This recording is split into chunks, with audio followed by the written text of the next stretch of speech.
नमस्कार, खबर express 24 news में आपका स्वागत है। आइए जानते हैं अब तक की कुछ प्रमुख खबरें। उजियारपुर भाकपा माले का 2 दिवसीय मिथिला कोशी जोन स्तरीय प्रशिक्षण शिविर बुधवार को प्रखंड के वीरनामातुला उच्च विद्यालय स्थित पुस्तकालय में संपन्न हो गया। इसमें समस्तीपुर जिले के अलावा मधुबनी, सहरसा, दरभंगा, सुपौल व मधेपुरा के माले नेता शामिल हुए। इस दौरान राज्य व देश की मौजूदा राजनीतिक स्थिति, संगठन की मजबूती व जन संघर्ष को लेकर विस्तार पूर्वक चर्चा किया गया। बाद में आयोजित प्रेस वार्ता में पोलिट ब्यूरो सदस्य धीरेन्द्र झा ने केंद्र सरकार पर निशाना साधते हुए कहा कि मिथिलांचल व कोशी इलाके के लोगों को इस शासनकाल में विकास के नाम पर केवल छलावा मिला है। उद्योग कारखाने बंद हो चुके हैं या तो बंदी के कगार पर है। यह इलाका कृषि आधारित उद्योग का केंद्र है, लेकिन बावजूद केंद्र सरकार ने इस ओर कोई सकारात्मक पहल नहीं की है। एम्स व सेंट्रल यूनिवर्सिटी की मांग आज भी बरकरार है।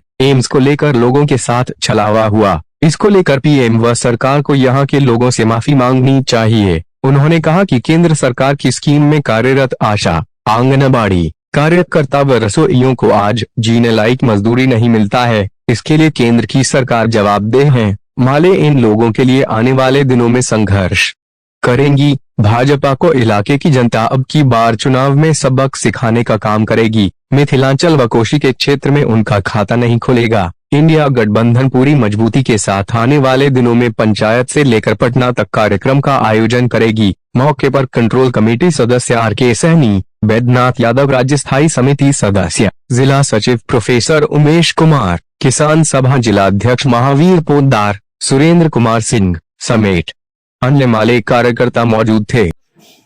मिथिला कोशी जोन हमारी पार्टी का है और पार्टी के इन जिलों के नेताओं का 2 दिवसीय प्रशिक्षण शिविर आपके इस हाई स्कूल प्रांगण में है। इसमें हम लोगों ने राज्य की जो मौजूदा राजनीतिक स्थिति है, देश का जो मौजूदा माहौल है, उन सारी चीज़ों पर चर्चा की। अपने संगठन की मजबूती को लेकर के बात की। मिथिलांचल के जो सवाल हैं, कोशी क्षेत्र के जो सवाल हैं, उसको लेकर के हम लोगों ने चर्चा की। तो उसको हम आपसे शेयर करना चाहेंगे कि पिछले 10 वर्षों का जो मोदी शासन रहा है, तो मोदी जी के शासन में झूठ और जुमले के सिवा मिथिलांचल के लोगों को, कोशी क्षेत्र के लोगों को कुछ नहीं मिला। बाढ़ और सुखाड़ को लेकर के पिछले 10 वर्ष में राष्ट्रीय स्तर पर संबंधित देशों के साथ जो वार्ता चल रही थी, जो प्रक्रिया चल रही थी, एक कदम भी आगे नहीं बढ़ा गया। और इस इलाके में बंद पड़ी जो मिलें हैं, चीनी मिल बंद है, कागज़ मिल बंद है, पटसन मिल बंद है या बंदी के कगार पर है। तो कृषि आधारित उद्योगों का एक बड़ा केंद्र हमारा मिथिला कोशी का इलाका था, उत्तर बिहार का इलाका था। तो बंद पड़े मिलों को लेकर के भी भारत सरकार की ओर से कहीं कोई कोशिश तेज नहीं हुई। और तीसरी जो बात है कि सेंट्रल यूनिवर्सिटी की मांग थी कि मिथिलांचल विद्युता के लिए जाना जाता है, गरीबी के लिए जाना जाता है, तो बाढ़ सुखाड़ का समाधान हो और एक सेंट्रल यूनिवर्सिटी का निर्माण इस इलाके में हो। इस मुद्दे के साथ भी छलावा हुआ है। और एम्स निर्माण को लेकर के तो मुझे लगता है कि हिंदुस्तान का प्रधानमंत्री देश के लाल किला से ऐसी झूठ बोलते रहे, लेकिन ऐसी झूठ बोले कि दरभंगा में एम्स का निर्माण हो गया है। तो मुझे तो लगता है कि ये जब मामला उजागर हुआ तो हिंदुस्तान के प्रधानमंत्री को, भारत सरकार को, भारत सरकार के स्वास्थ्य मंत्रालय को एक एपोलॉजी उत्तर पूर्वी बिहार के लोगों से मांगना चाहिए कि हमसे गलती हुई थी, गलत फीडबैक हमको मिला था, एम्स का निर्माण नहीं हुआ है और बहुत जल्द ही दरभंगा में एम्स का निर्माण होगा। तो ये जो एक बात होनी चाहिए, अभी तक भाजपा की ओर से या मोदी सरकार की ओर से कोई बयान नहीं आया। तो ये एक बड़ा मसला है और मैं मानता हूँ कि हिंदुस्तान के नौजवानों में, किसानों में, मजदूरों में, महिलाओं में, हर मोर्चे पर सरकार के खिलाफ भारी नाराज़गी है। क्योंकि अभी मैं जो चर्चा कर रहा था आशा को लेकर के, आंगनबाड़ी को लेकर, रसोइया को लेकर के, ये सेंट्रल गवर्नमेंट संचालित जो स्कीम है, ये स्कीम वर्कर्स हैं और इन स्कीम वर्कर्स को जीने लायक भी मजदूरी नहीं दी जा रही है। इसके लिए मोदी सरकार जिम्मेवार है और मोदी सरकार को इन स्कीम वर्कर्स को जीने लायक मजदूरी का प्रावधान करना चाहिए।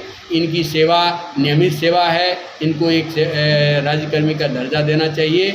इन मसलों को लेकर के हम लोगों ने एक बड़ा मुहिम चलाने का फैसला किया है और देश का जो माहौल है, राज्य में जो माहौल बन रहा है, मुझे लगता है कि भाजपा का खाता मिथिला और कोसी क्षेत्र में नहीं खुलेगा।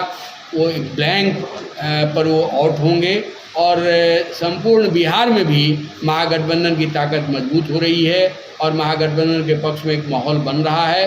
तो भाजपा के लिए बिहार एक कठिन प्रदेश बन जाएगा। इसलिए मैं इस बात को कह रहा हूँ कि बिहार में भाजपा के जरिए जो हाल के दिनों में जो अतिक्रमणें की जा रही हैं, जगह जगह उन्माद उत्पाद मचाए जा रहे हैं, तो कुल मिलाकर के भाजपा के खिलाफ एक भारी नाराज़गी लोगों में बन रही है। इसलिए भाजपा के लिए मुश्किल है। इंडिया गठबंधन के नेताओं से भाकपा माले की टीम अभी लगातार 4-5 दिनों से घूम रही थी, मिल रही थी, जिसमें मैं खुद भी शामिल था। PD यादव, राजाराम सिंह और मैं धीरेन्द्र झा, हम लोग की टीम कांग्रेस से, जदयू से, राजद के नेताओं से लगातार 3-4 दिनों से हम लोग मिले हैं।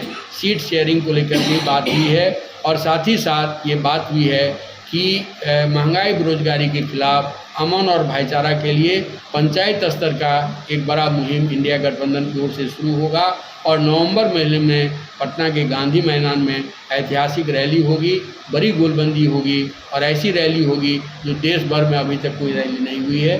ये एक कार्य योजना हम लोगों की है और इस कार्य योजना के तहत हम लोग आगे बढ़ रहे हैं। परिचय सर? धीरेन्द्र झा, भाकपा माले पॉलिट ब्यूरो के सदस्य और इस इलाके के प्रभारी।